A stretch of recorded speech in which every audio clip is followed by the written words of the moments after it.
Giornata caldissima a Jesolo per il derby veneto del massimo campionato femminile tra Venezia e Verona. Il terreno di gioco non permette finezze stilistiche. Mister Longega schiera l'italo-brasiliana Darocia come prima punta con Girelli e Gelmetti a supporto. Di Criscio sostituisce a centrocampo la febbricitante Pini. Le giallo-blu potrebbero passare in vantaggio alla prima azione della partita, ma la conclusione della rientrante Di Criscio termina a lato. Il Venezia risponde con il cross di Capovilla per Tombola che da buona posizione di testa schiaccia troppo la palla.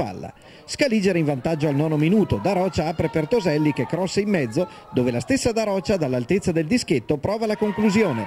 Gelmetti di tacco dal limite dell'area piccola va a deviare la sfera che si insacca cogliendo controtempo il portiere Rusu. Poco dopo Darocia potrebbe approfittare di un pasticcio difensivo delle lagunari, ma si fa respingere la conclusione dalla numero 1 veneziana. Il Venezia prova a controbattere con il tentativo di Chinello che spara alto. Prima del riposo ci prova Toselli che chiama Rusu all'intervento su un insidioso tiro cross quasi dalla linea di fondo.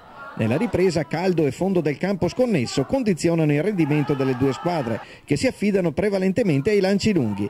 Al 20° le gialloblu falliscono un gol già fatto. Gelmetti va via sulla sinistra e mette in mezzo un pallone d'oro per Di Criscio che a tu per tu con Rusu mette a lato. Alla mezz'ora una claudicante Darocia è costretta a lasciare il campo sostituita dalla giovane Battocchio. Le scaligere non sfruttano un'azione in superiorità numerica con la conclusione finale di Carissimi che spara alle stelle.